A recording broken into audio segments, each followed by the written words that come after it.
All right, everybody, welcome to Tales from Flipside. We're at, I don't know, Monday night here. We're trying to do it all. We got, I have a pulse problem I can talk about. You can kind of see it over here, but we'll talk about it even You have more. inherited a Paul's problem. It's not Yeah. just one. Yeah, well, we'll talk about that. Few of us saw Guardians of the Galaxy. I did not, like I was supposed to. What else we got? We got movie trailer news. We got other stuff. I got a bunch of pickups. I went to a garage sale. We can talk about that, and we can get it going. So here we go, and boom.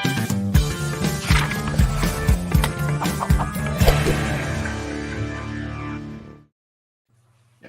So let's we'll save my stuff for the end, and we'll get this stuff going. We probably got to talk about Guardians of the Galaxy with the person that's actually seen it. Yeah. So yes. So we'll start with that because I know he wants to get out of here because he's not. So, Guardians of the Galaxy, it came out this weekend. Carter, did you see it? Because I know me and John didn't. No. Okay. I was trapped by the children's sports world all weekend. I had a birthday party. I went to the zoo and then I threw a birthday party. So. Not a problem. I'll speak nebulously about it, so not to spoil anything. So this will be the non-spoiler review. Possibly top five to top seven MCU film to date. What's top one for you? Yeah, what's your top one? I mean, I'm a two. Winter Soldier's up there for me. Like that's just a damn near perfect film as far as the MCU is concerned. Okay. But so I mean, it's up there. Don't get me wrong. I really enjoy Infinity War and Endgame for what they were able to accomplish of, having that many characters, telling that many different stories, and having it all come to like a point. I'd have to seriously stop and think about like what else kind of fills in those other slots. That's fine. Just trying to get a ballpark where you were. But like this, what makes this movie so good is that like it tells not only it's a capstone to a trilogy, which let's be real about it. Like you stop and think about the trilogies, MCU can't really stick to like. There's usually one shit one in the three, like Thor, Iron Man, Captain America. Because let's be real about it, that first one's kind of a snoozer. Yeah, I thought it was good, but that's okay. I mean, I never rewatched the first one. Like it's so hard for me to get through because it's just so goddamn slow. But like I can watch Guardians of the Galaxy 1. I can watch Guardians of the Galaxy 2. I honestly can watch this one. I probably will go back and rewatch this one like sooner than later. It tugs at the heartstrings. Like it is a emotional gut punch. Like if you are not prepared for that, like bring your tissues. This movie will fuck with you. Like from the beginning all the way to the end. It gives you, finally giving us Rocket's story. It's Rocket accepting who he is and what he means to the team and what the team means to him. I mean, it's everybody kind of like figuring their shit out. Like it's all of the Guardians kind of figuring out their shit and everybody being okay with that. It is a true potentially could have been finite end to the Guardian story. It's clearly not going to be. There's post credits trailers of so and so will return type shit, but not for everybody. Not everybody got that because we know for a fact that Dave Bautista is done with the MCU. Other actors are done, so people are moving on. Going to follow James Gunn over to DC land or do other things. But it's a really well done film. It stands on its own, but it also works as like I said, a capstone piece to the trilogy. And people have been making comparisons talking about the money thing. Like a lot of these guys who are, the Instagram guys who like to poke at like, oh, the MCU has lost its mojo and it's not what it used to be. I was like, well, yeah, the MCU has slipped off, but that doesn't take away the fact that this is a good movie. I think also too is it's one of the more casual ones, I guess for like casual viewers because it's like funny and dopey and like it's not like serious and you gotta know like every backstory. They got great soundtrack and my wife watched like Guardians of the Galaxy 1 like 800 times. Oh, I mean, dude, soundtrack like they gave him the entire bag to go track down music for this one. Nice. I was like, yo, they spent a couple mil to get the rights to the music they used in this film. Good. And it works. It all works. Flaming Lips, Do You Realize, which was, I remember mentioning months back when I came from San Diego of last year, that they're like, oh, the trailer that they ran in San Diego had Flaming Lips over that trailer. Mhm. And so Flaming Lips is still in it. Like, that song is still in there, but they used it at a different point in the film. And it really does work for, and again, just listening to what's happening, knowing what's happening with the characters, tugs at the heartstrings. But more so, one of the things I walked away from this is realizing that, like, this film, like, it's still is different in the atypical or the typical Guardians films. It's not as super jokey. It's more of a serious concept. The jokes are there, but it is not what we have experienced with 1 and 2. This really this is basically like a dress rehearsal for what James Gunn's DC is going to look like, because everybody had their like fears of being like, oh, he's the Troma dude, he's the Guardians guy, he's like, can he do Superman well? Can he like put together a collected universe that feels right and isn't just basically like laughy laughy jokey jokey? And this movie definitely, if you really pay attention, you realize that, like, nah, this guy can do it. And I'm super excited to see what he does with DC, where I mean, you can tell this movie that they took the guardrails off with him. Like, I mean, they dropped the F-bomb in the film. Like, it is probably one of the goriest MCU films to date. Like, there's a lot of blood and like damage and people getting like fucked up in this movie. And so, yeah, it gives me hope that like what he's going to have, he's got a clear plan, I think, for his DC stuff. And I think he's going to be able to execute very well because he's running the show. Correct. So, Correct. You know, and like you said, it's easy when you have all the control, right? So like you don't have to worry about anything. You're the final say. You're the Kevin Feige, I guess, of that world, kind of, and you just gonna be like you said. I'm excited too. You know, people are gonna. Was Warlock Namor? So I will say that if you are a classic Adam Warlock fan, like if you grew up, kid in the 80s and 90s and read those stories, you are not going to be happy with this initial portrayal of Adam Warlock. He is a little bit of a doofus. So he's definitely nerfed a little bit but they explained it very quickly is because he was brought out of his pod too soon at the behest of the High Evolutionary. So he's not at his full potential. He's got his powers, but he has not quite the mind of a child. They make that statement, but he still has intelligence. But he's finding his place in the world, and so there's a couple of moments there where he pops up as kind of almost comic relief a couple of times. And but I think with what's set up for potential future Guardians films or using of that team, he will mature into an Adam Warlock that you can enjoy and respect. But he'll never be what he was in Infinity Watch and in Infinity War and Infinity Gauntlet, or Infinity Gauntlet and Infinity Watch, because they kind of gave that slot to Vision. So you're just not going to get Adam Warlock that you want of who he was, the badass he was then. So you will have to accept that. And if I guess if he came out right off the bat, and I didn't see the movie yet. If he came out with the bat, people were just expecting to be like Thanos, right? Like just some world eater, you know what I'm saying? Like I don't know if you kind of if they're ready for that kind of same thing. Yeah, that's right. I will say that not to spoil it, but Phyla Vell, or a version of Phyla Vell makes an appearance. So I'm not sure if that moved any books over the weekend or not, but yeah, like a Phyla Vell version makes an appearance in the movie. So okay, cool.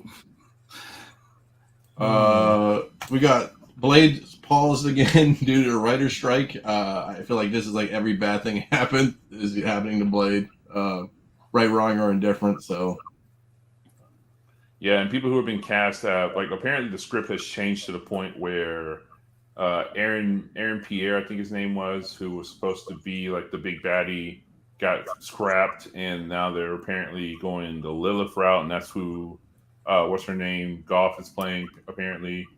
Apparently Delroy Lindo is Deacon Frost. So and there's no Whistler, but they're going with the Blade's adopted father character from Marvel's Spotlight of Marvel Presents, one of those magazines. And that's who is like his adoptive father and the man who trained him. So it's pretty much an all black cast of characters. So Deacon Frost is black. The person who trained him is black, with the exception of Lilith.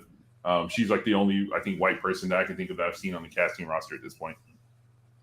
How long is this writer's strike we think is going to last? So talking to my people who are in it, it maybe 3 to 6 months potentially. It's just a matter of are the studios gonna dig their heels in, and do they have enough material to? Because what happened the last time we had one of these is that they started leaning hard on the fucking scripted, like non-scripted television type shit, like reality stuff. But I'm not sure if they're gonna be able to pull that off this time. There's too much stuff like waiting in the wings that needs to be done. Well, that stuff already exists in the world. Like you can't just.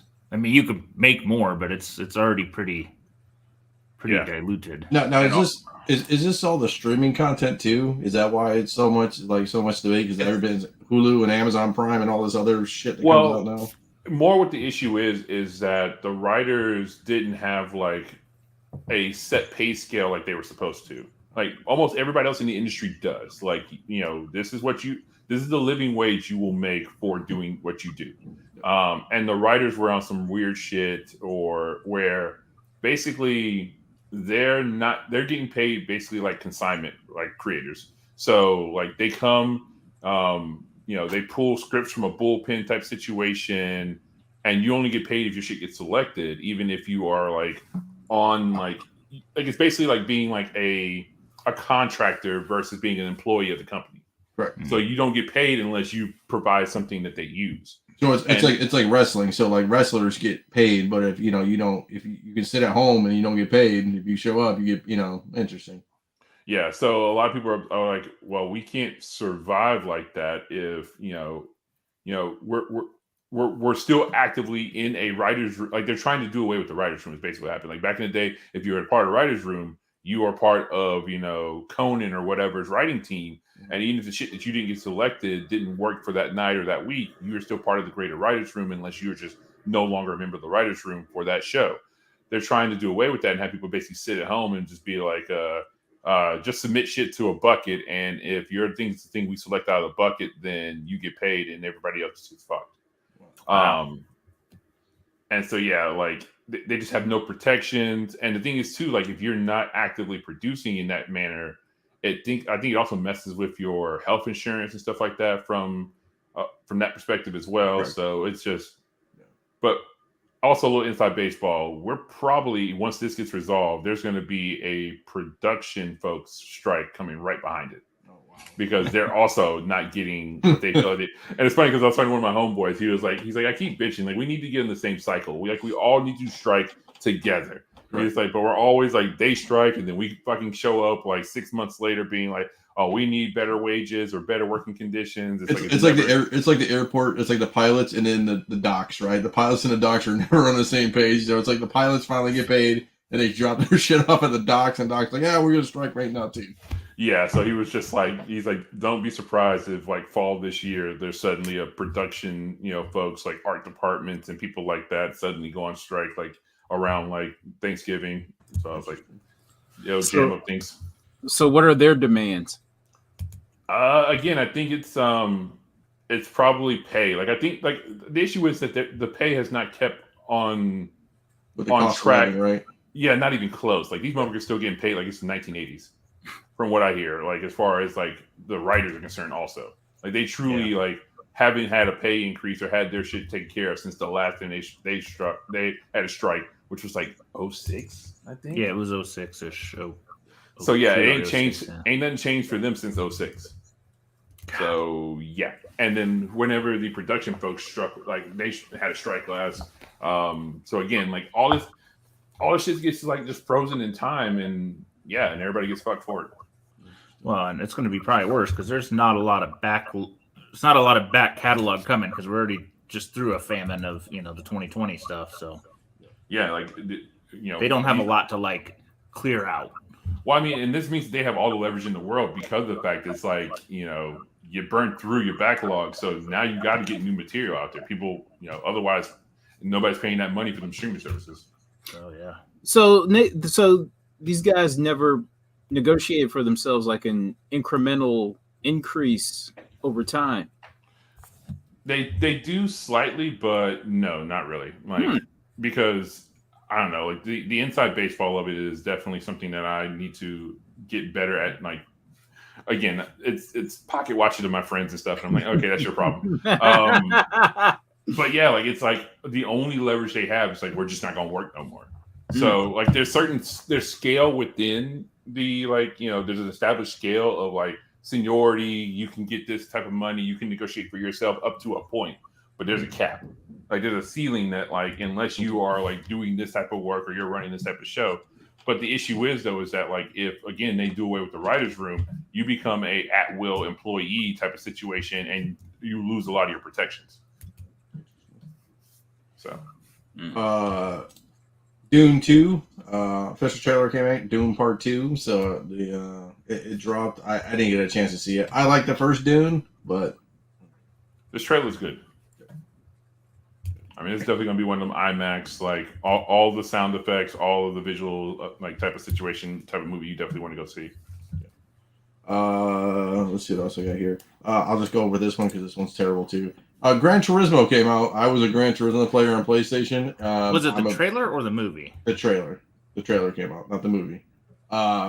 It looks terrible, but that's just me. My buddy, who's the biggest Gran Turismo guy on the planet, like this shouldn't have ever been made. I do remember this competition though, so it came out and they were like the top players in the world can have a chance to actually be an F1. So it's like I understand what they're trying to do. They're like, oh, that contest back in the day, they're trying to make a movie out of it, but it's like so what is this it's like a reality so they turned a reality show into a movie? No. So back in the day on I think it was maybe 3 or 4, I don't know, 3, 4, there was a Gran Turismo Academy in like the game or whatever. So they would take the top players in Gran Turismo, the video game, and you could go and be part of this racing academy called Gran Turismo Racing Academy, and they would take gamers and see if they could translate that to the real track. So that's the premise of the movie is basically like, the real competition from the game back in the day. Yeah. And again, nobody knows what happened to those fucking guys, so they all crashed out. Yeah, so they did. They hadn't left their room in so long they didn't know what to do in the real world. David Harbour's in it, which kind of makes it a little better, but I mean that's the joke of the trailer. They're just like, you brought me a bunch of gamers, and these racers are elite athletes, and you brought me a bunch of gamers, and they're like the best one out of the bunch, is the clear protagonist of the movie. And it's like, but David Harbour is like, the hard edge, coach / captain who's just like, you got real talent, kid, and like you could really do something, but I'm going to have to whip you into shape. Yeah, this one who's like Step It Up too, or Step It Up back in the day with like Channing Tatum Channing and all that stuff. Like, it's that, but with cars. So. With cars, like, oh, I'm a guy, I'm a street kid probably, and like it's like I don't conform to the rules and. It'll be a nice mindless movie at some point. Yeah, I mean, if the driving sequences are cool, I mean, like the car situation is just. I mean, I wish this had come out maybe 10 years ago because then we would have had way more of like the classic cars from Gran Turismo in there. Right now, I mean, Nissan is clearly the biggest supporter of this because he's a driver for Team Nissan. Once he gets selected. You see all the GTRs in front. Most of the vehicles that they're driving are like Nissan cars and things like that. So it would have been cooler to have it be more representative of what Gran Turismo was like around version 4. So not a trailer, but I saw some cool news for a movie. Lords of War looks like it's getting a sequel with nice. With still with Nick Cage, and then supposedly Bill Skarsgård's going to be his kid. Oh, nice, because I don't think Leto survived that movie. Yeah, no, that was a hell of. I just watched it pretty recently. That's a hell of a movie. Again, still. What else do we have? I'm trying to figure out how I want to do this. I'll leave this one. This is. We'll just briefly go on this. Flash production designer says audience will forget about Ezra Miller's crimes. Just forget about it. And I mean, it sounds crazy as fuck for that to be like for somebody to say that out loud. Yeah. But the sad thing is, I truly do believe that if this movie is as good as every single fucking person who has seen it says it is, that shit's going to happen. I mean, it is. I understand the intent, what they were trying to say. Like, the movie's so good. You're not supposed to say it. Yeah, you're not supposed to say it, but everybody's thinking it. But no, like, you shouldn't be the person who went on record as being like, I mean, this shit was so good, man. I kind of forgot that he kidnapped some motherfuckers. Yeah, it's like, Jesus Christ.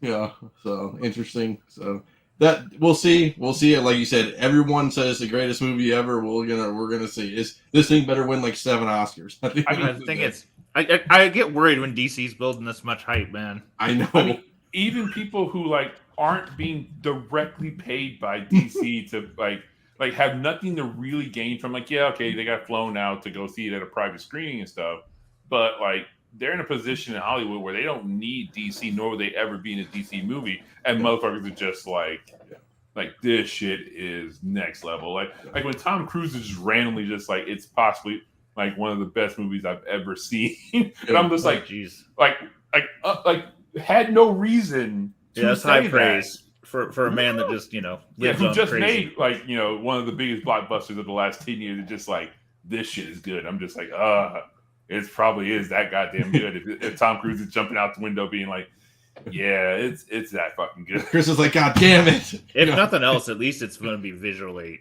outstanding. I'm sure. Speaking of DC, we'll keep the DC train going. Promotes Jim Lee to president, publisher, chief creative officer, head accountant, head everything. Dude. I mean, good for him for being. I mean, he could have left a lot. I mean, I know he wasn't he chief creative officer. Is that what he was before or something? Yeah. So he was. He was one of the co-creative officers, I believe. And it was him and Quesada. Yes. And so now he is full on president, publisher, and chief, singularly. And the thing is, I want to take shots at him because, I'm still a little butthurt how he ultimately ended up doing Alan Moore, because he's the whole reason why Alan Moore got screwed over by DC the second time around. It's because what was that imprint under Wildstorm? It was America's Best Comics or something like that. Oh yeah. Yeah. So Alan Moore was I will never work for DC again. Signs with Wildstorm. Fucking Jim Lee's ass runs back and sells Wildstorm to DC, basically requiring Alan Moore to be an employee of DC again. But he could have bailed, but that would have fucked every single person who worked for America's Best Comics. So he stuck it out there for a couple years, slaving away for DC solely so that all those people that were working for his imprint didn't lose their jobs, because if Alan Moore left, they would shut down the imprint. Yeah. But so I'm a little pissy at Jim Lee for being the asshole who did that, and also being the first person. He ultimately was the first person to go running back to DC after Image was formed. He was the one who was just even Will Pistachio, who was always kind of man, I don't know about this. At least stuck his held true for longer than Jim Lee did, before Jim Lee was just oh, they're offering me a check, peace. I'm going back to the big boys. Yeah. Most of the rest of Mirai didn't fly right back for sure. Yeah. Carl Urban is going to be next Johnny Cage, the next Mortal Kombat movie. That could make or break that movie, honestly. It's unexpected in my head. I mean, Johnny Cage I always think is younger. Carl's a little old, but he can still be a badass. He's a quintessential character actor at this point. It's never bad to have Carl Urban in your movie. It only adds to it.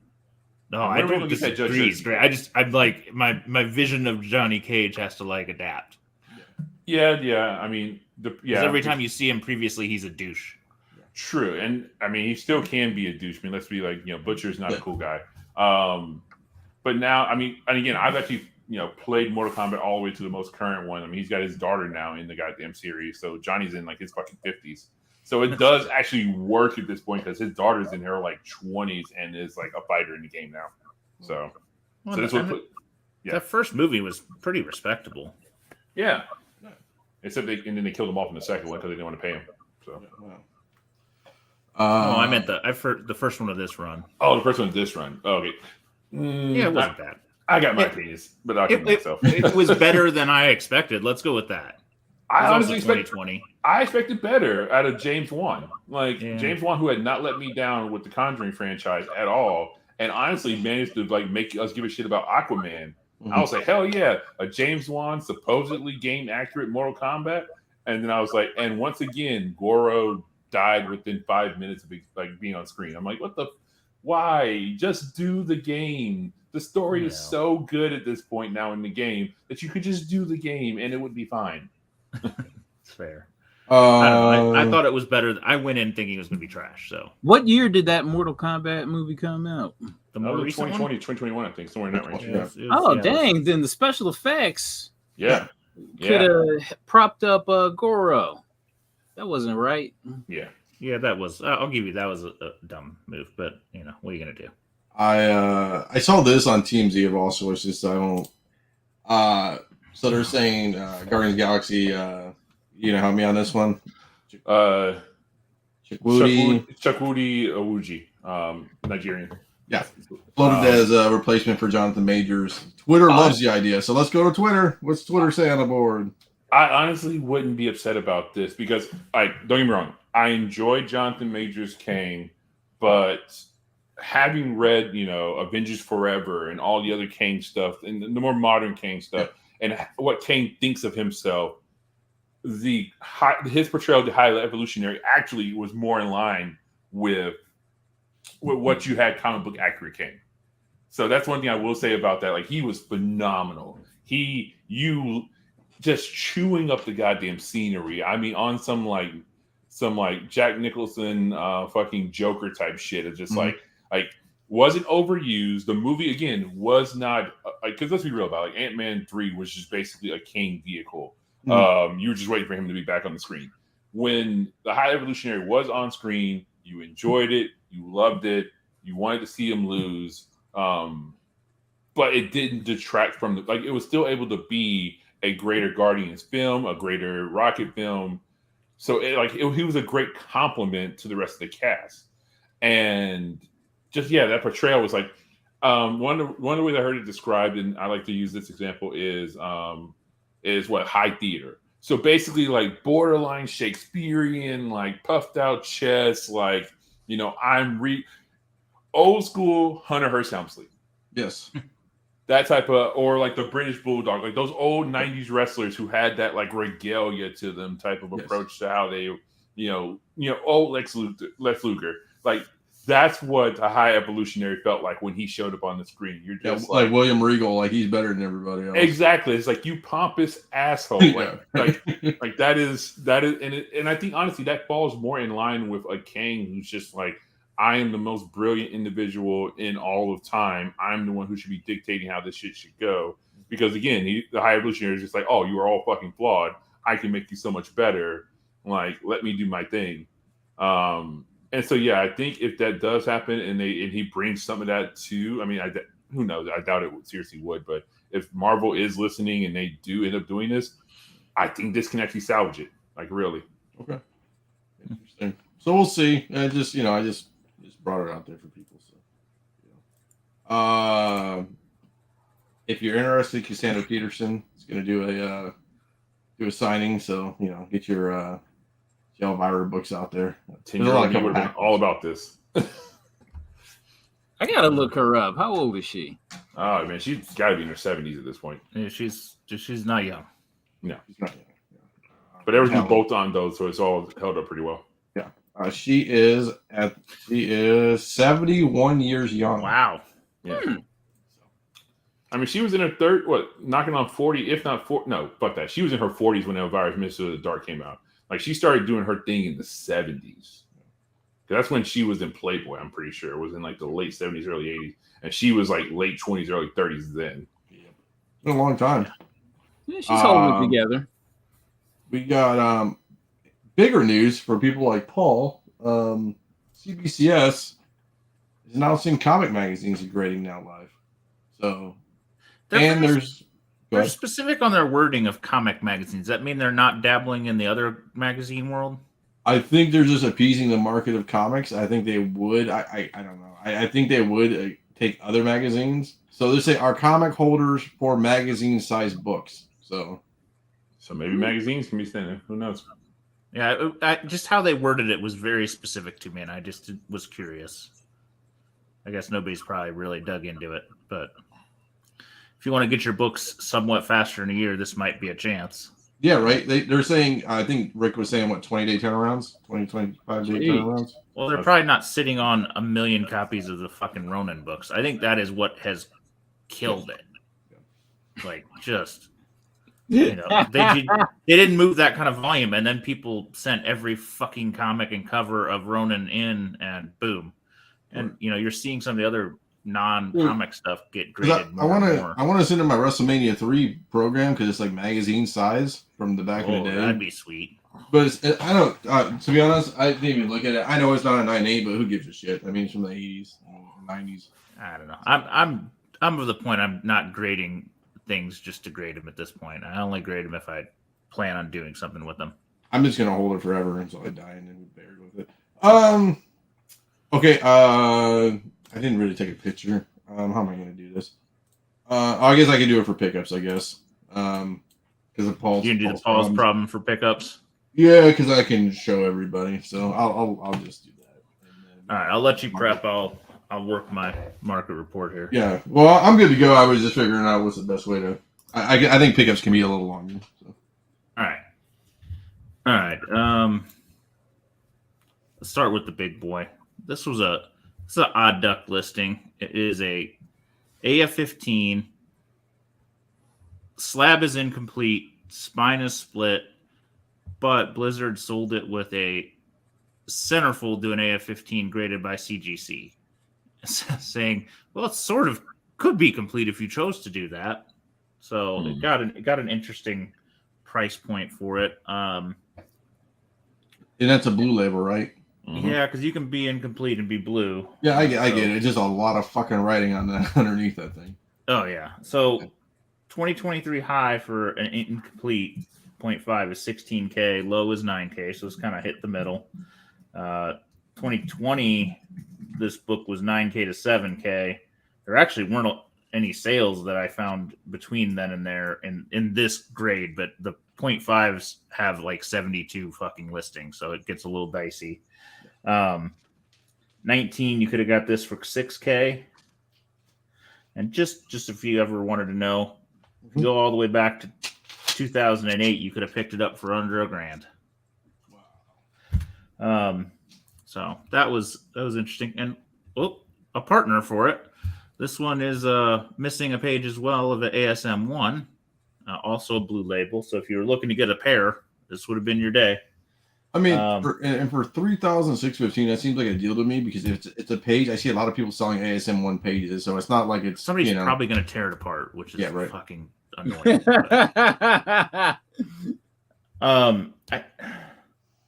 Really, this book has been more stable than most from 2019 to 2021.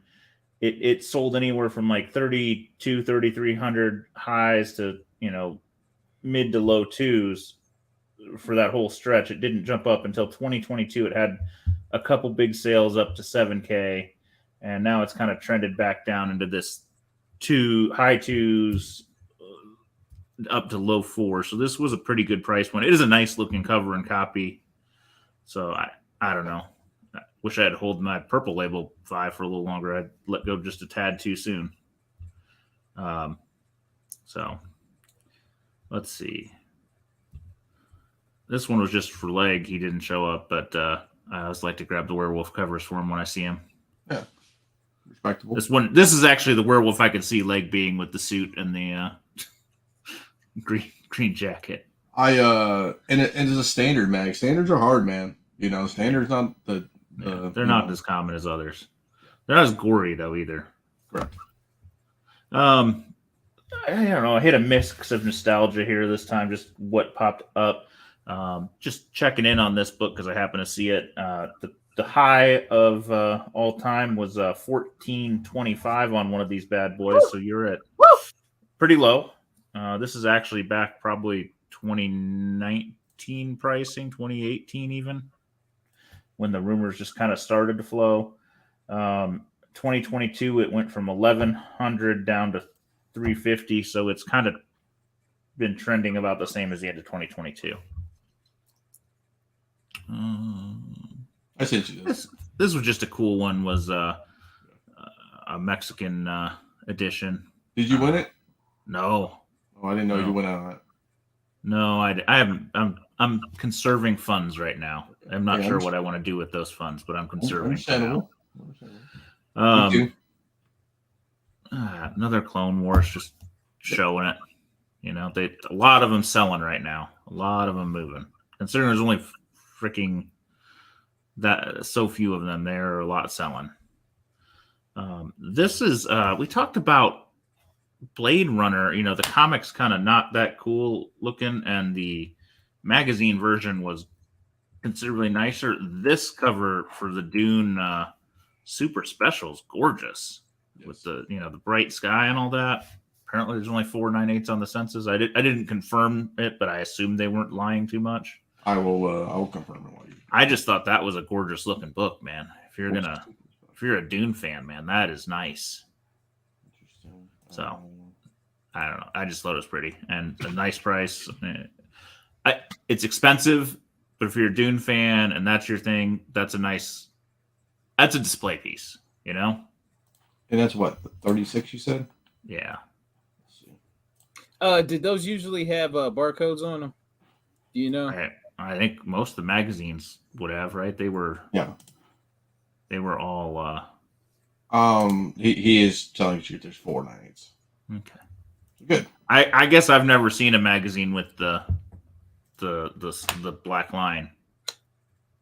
Oh, so that's okay. So that is a magazine as opposed to a Comic. Graphic novel type. Okay. They all have they all have the barcode cutter. Yeah, this is like the the mag era of the time, you know.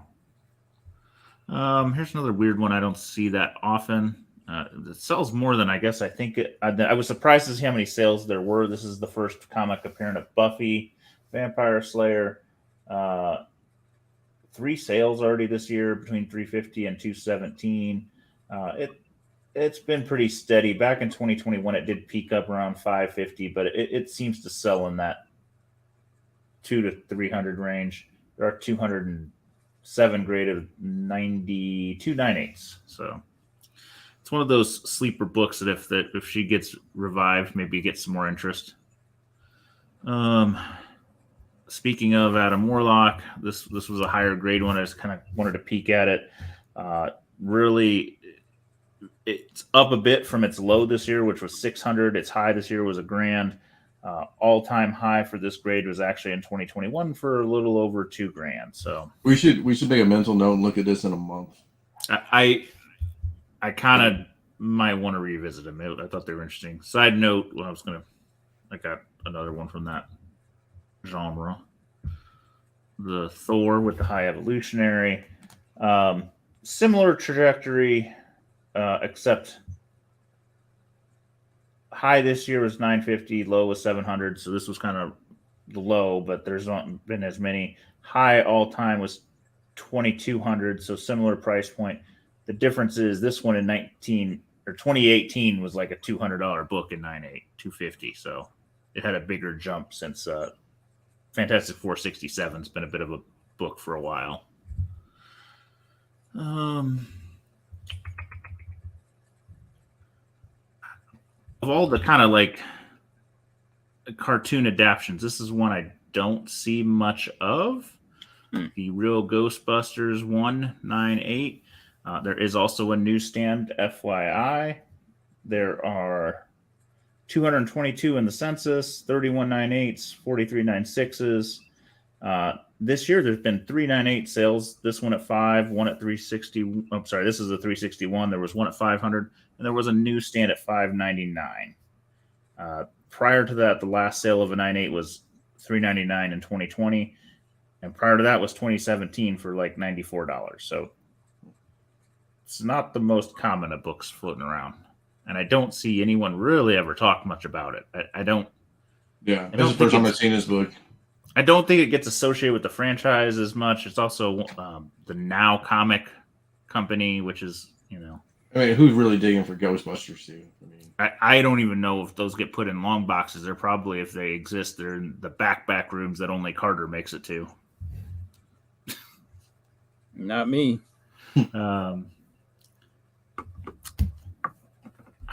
I just wanted to check in on Grim Fairy Tales because it popped up as curious price point. It really is a steady eddy of a book. It has been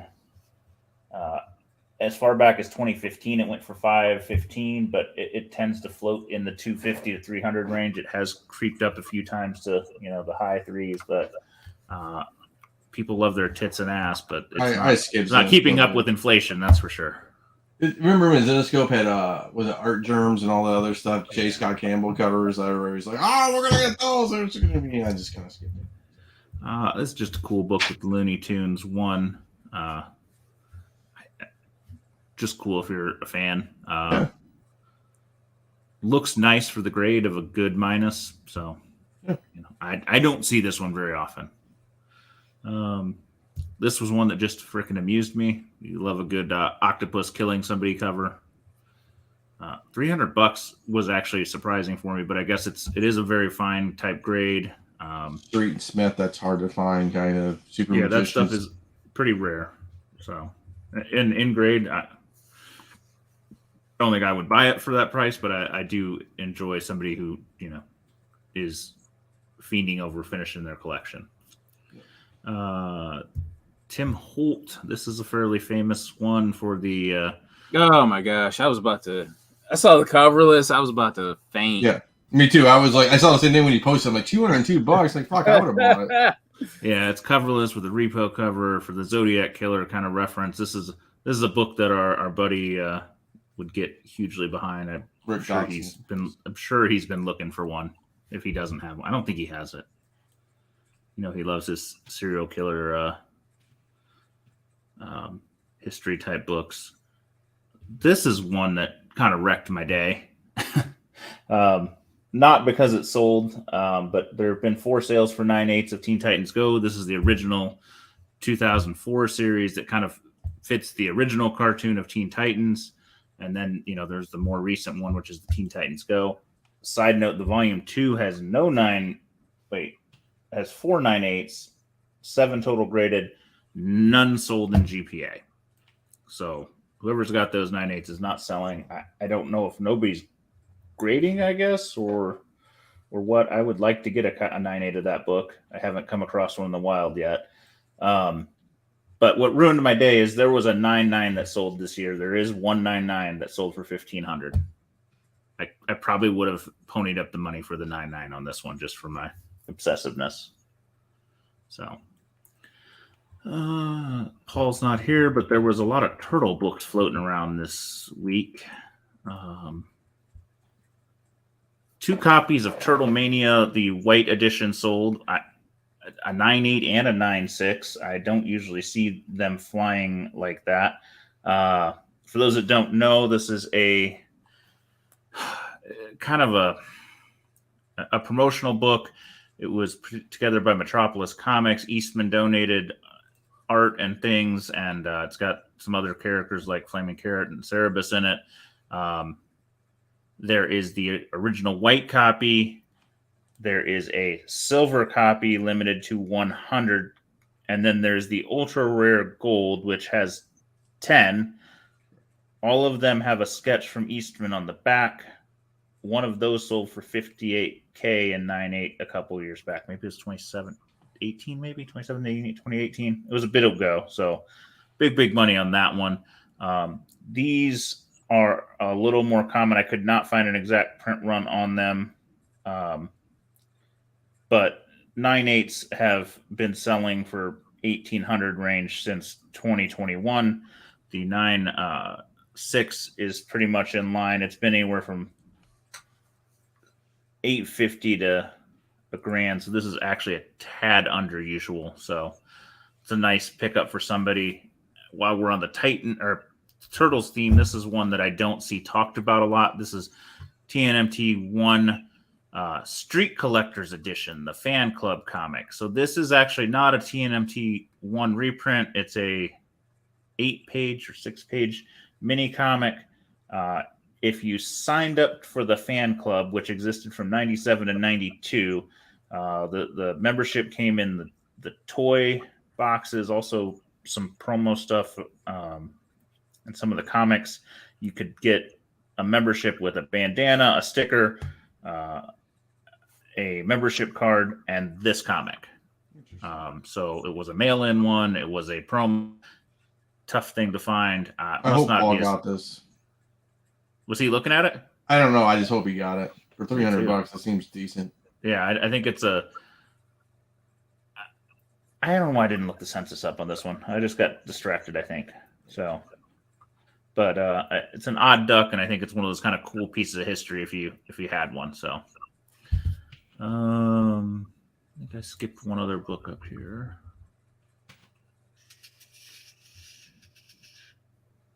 What year did this come out? Does it say? 19 between 87 and 92.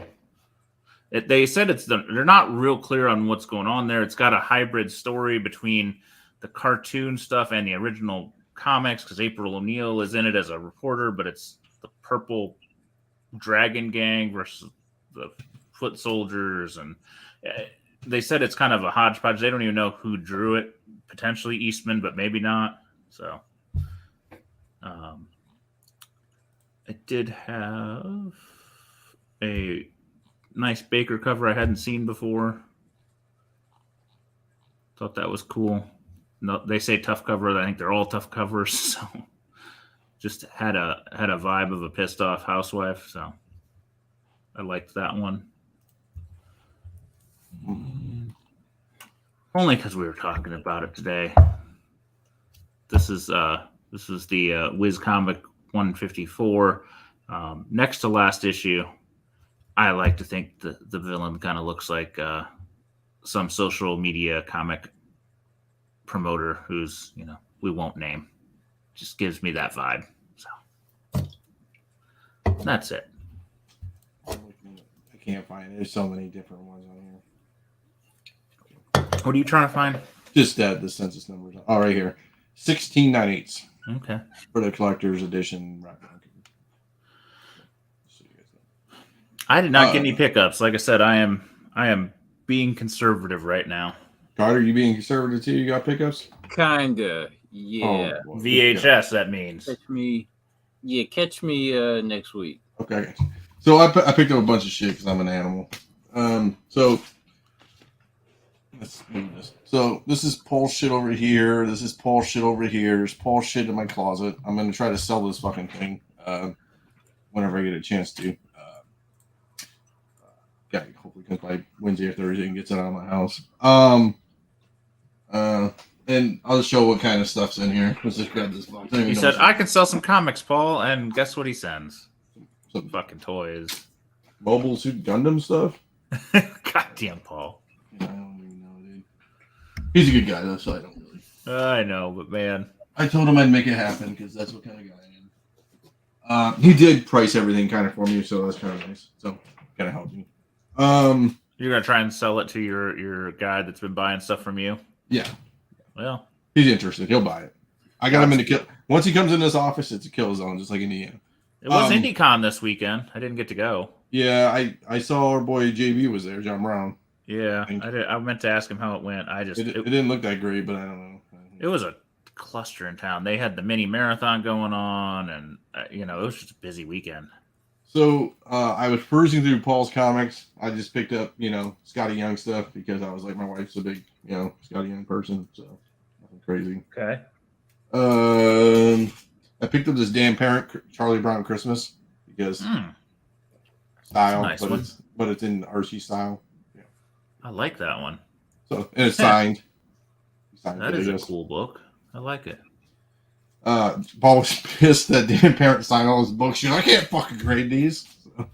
So, who cares? I know. I bought this on the internet.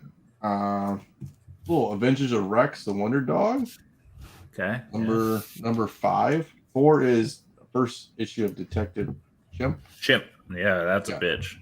They're all a bitch, but that's I'm not a really. big bitch. This one's actually harder to find, and I like it because of POW and Rex. It's got the nice moon cover. People love that. Well, it's not a moon though. It looks like a moon. It's a spotlight. I know it's a spotlight, but But yeah, I know what you're talking about. It's got that vibe. I didn't really even open it. I mean, it's not. I wasn't going for the grade. I just hadn't seen one in a while. Went to a garage sale.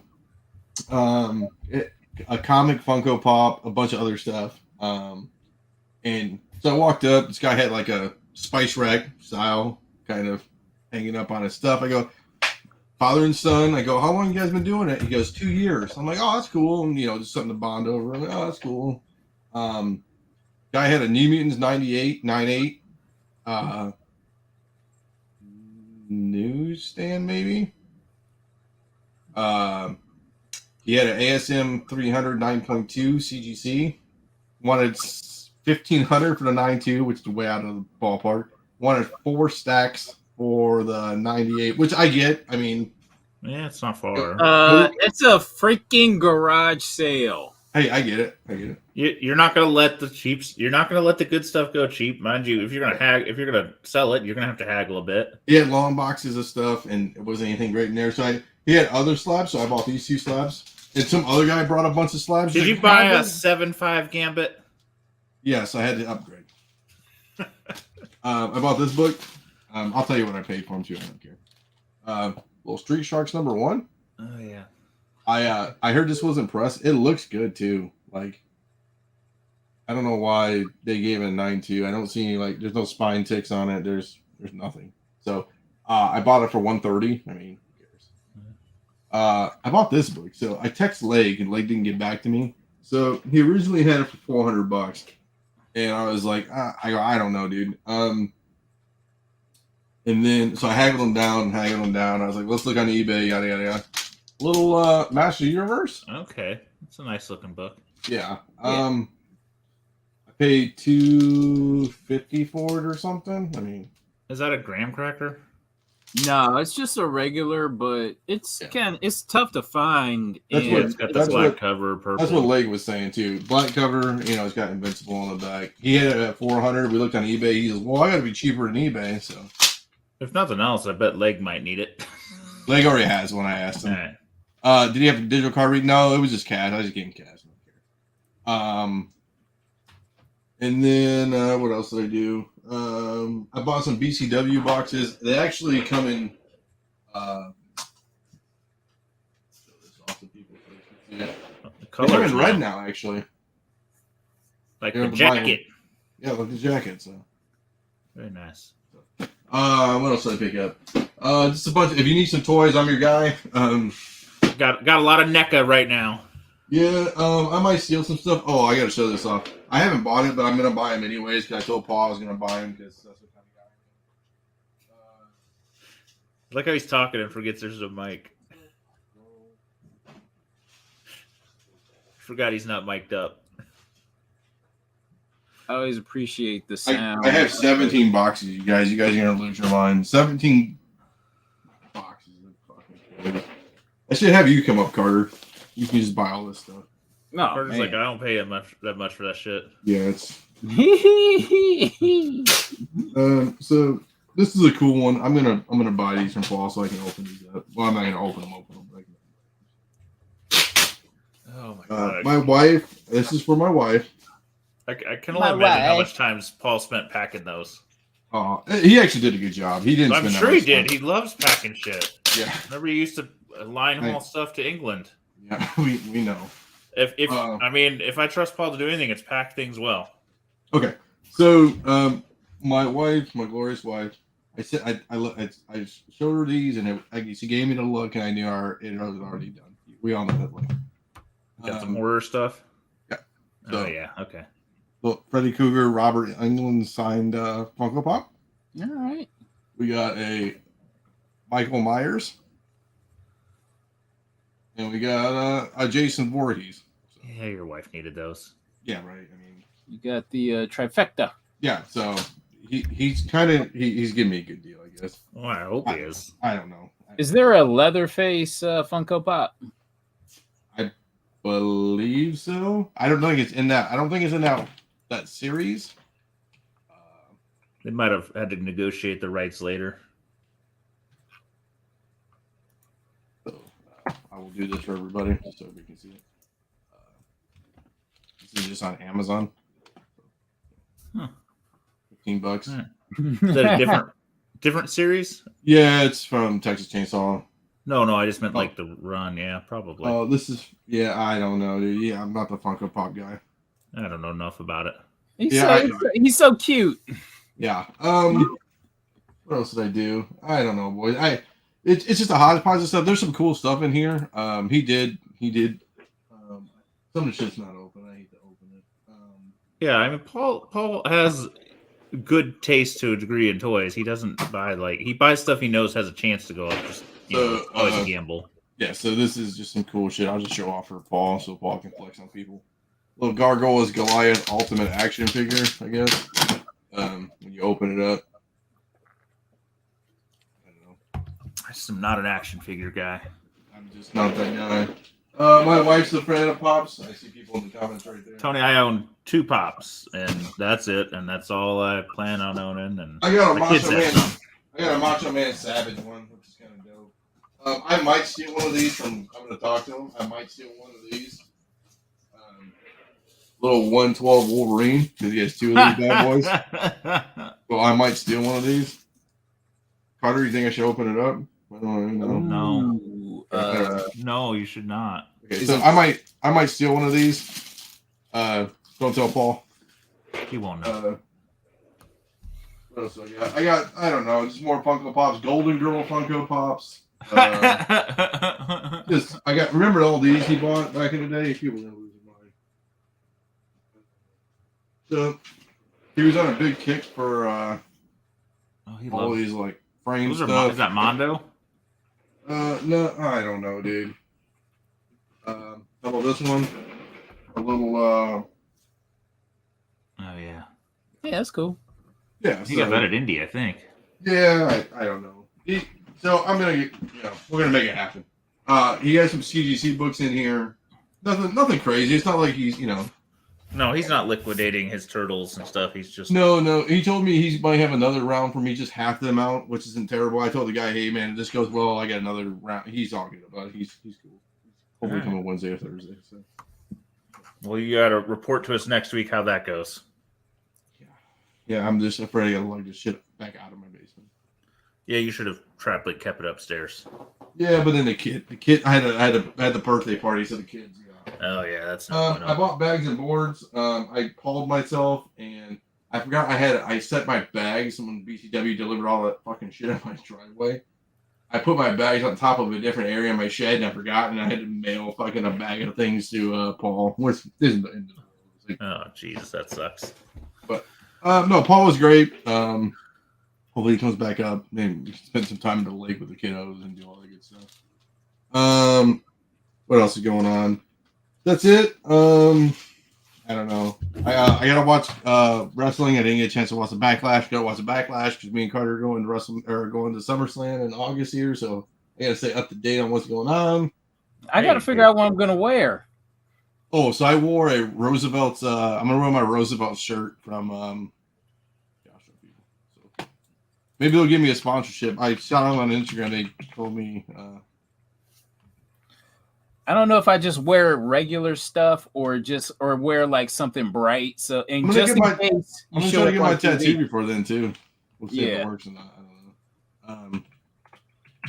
Just in case I show up on TV, be able to spot myself. I used to have a Ric Flair shirt. It had him wooing. It had Space Mountain and Space and Mountain underneath. It's this one. I'm gonna pull this one up here. This is what I'm gonna wear there, I think, because from Oh yeah. Detroit special. Yeah, let's pull this down because I don't know how this is gonna look. I'll show you what shirt I wore at. You can see me in like a Raw in it back in the day. It was this one, yeah. I had a Ric Flair Space Mountain suit or Space Mountain shirt like this. Very nice. I don't know, maybe a Nature Boy shirt, or I go old school stuff like Randy Savage. Look at this. Wrestling an alligator? I don't know. holding got down some time. games. You guys got a time to plan your date. It'll be all right. I mean, I'm kind of nervous. No, I'm, hey, as long as he buys me dinner, go together as demolition. That's Oh God.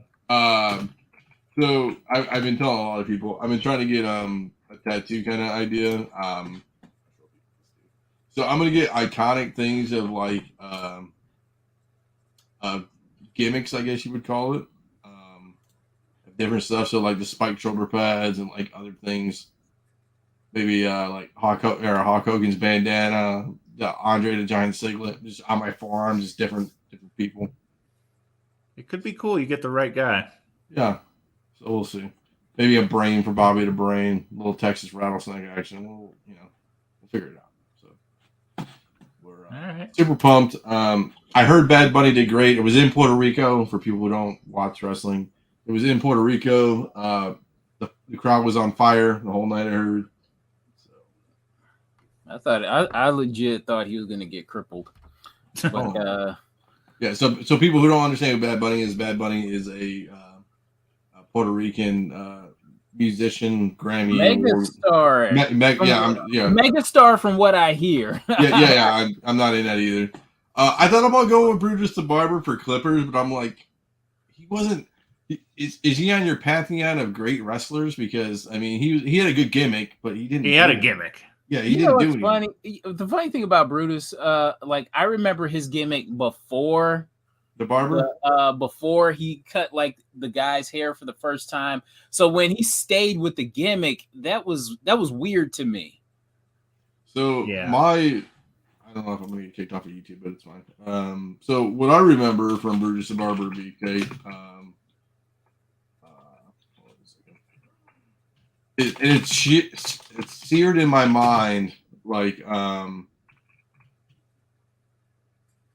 back in the day is this. Hopefully we don't get kicked off of YouTube, but it's fine.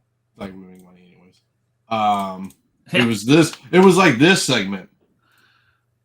It's when the Rockers broke up back in the day.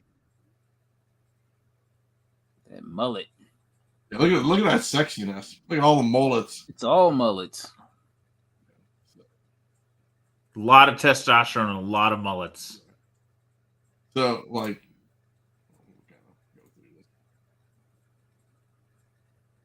and what you don't hear is Bobby Heenan's doing the best commentary on it. It's him and Monsoon. It hits him with a super kick. And then because Bobby Heenan's like, oh, they're the best friends. And after he kicks him, he's like, I knew he was going to do that. and then this is the best part about the whole thing, too. He hits him through the barbershop window, right? And Bobby Heenan goes, you see that coward dive through the window? Look at people crying. I love thick neck Shawn Michaels. Yeah. So, no, it's cool. It's just I thought about doing the iconic characters, things that you gotta trim it down because there's so many. Yeah, so it's like Rick Rude's tough to do. Obviously, I mean, putting lips on me would be kind of ridiculous. So you just gotta play it smart. Like Hogan, Savage, Ultimate Warrior. Do HBK's heart thing, maybe Rattlesnake, just things like that. So I mean, I like the heart. Yeah, the heart, like the heart with a little crack in it and a little design. Yeah, Little junkyard dog chain. I thought about doing lie, cheat, steal, but then I'm like for Eddie Guerrero, I don't want to put a lowrider on my arm. It'd be kind of ridiculous, but so, yeah, we'll see. We'll see how it all turns out. That's my life. Yeah, so I'm excited. I don't know how we're gonna do that. We got to do something. We got to figure it out. We gotta get Mike. Where's Mike at, man? He's somewhere. We're trying to get him. We're trying to get his wife to agree to name his kid Shawn Michael. That'd be cool. It's better than Marty Jannetty. So his his initials are going to be HBK. Nobody's going to know what that means. It's funny. So, we'll see. Holy shit. That's all I got. Okay, what's the Brooklyn Brawler? Jesus. Dude. You know what? I appreciated his gimmick. I did too. You know what they said is, I read this, and we're gonna kind of go on this diatribe. It was things that you knew people were gonna do, that was like unsettling. Like when you knew the Brooklyn Brawler was walking to the ring, you know he was losing, but when he ran to the ring, you know he was gonna win. Shit like that you don't think about. They're like, yeah, it makes sense. So, but yeah, so. I'm excited. Obviously hanging out with Carter is always a good time. So that's it, man. VHS show's on a kind of a delay. Just this show is holding down the channel, so it is. Everybody's so highfalutin on that show. Like it is tough to get everybody. I know it's tough to wrangle everybody. Yeah, so everybody's giving me great ideas. Like Green Mist and Muda. So it's like I'm just gonna do I think I'm just gonna do old WWF people and like Ric Flair. Like it's hard for Dusty Rhodes because I don't really want to put polka dots. I don't know yet. Share your ideas in the comment for Dino's stuff. Yeah, do the comments. Yeah, give me some good ones. I mean, obviously, so just so everybody knows, Savage, Hogan, maybe Rude, Jake the Snake, right? Do the bag for Damien, and then put the Texas Rattlesnake next to it, so it kind of makes sense because a random bag somewhere. Like, why do you put a trash bag on you? What else? Who else? Bobby the Brain Heenan do a brain or something like that. Eddie Guerrero maybe. Who else was I gonna go with? Legion of Doom. Just stuff like that. So iconic, cool gimmicks that Undertaker's urn maybe, stuff like that. So. All right. Well, let's see what the audience comes up with. They may have some great stuff. Repo Man was a hell of a gimmick. Doink the Clown. My wife hates clowns, so you really can't do that. So. All right, everybody, we're out of here. We appreciate it, and we'll talk to everybody later. Let me get to us all, and we're out. Deuces.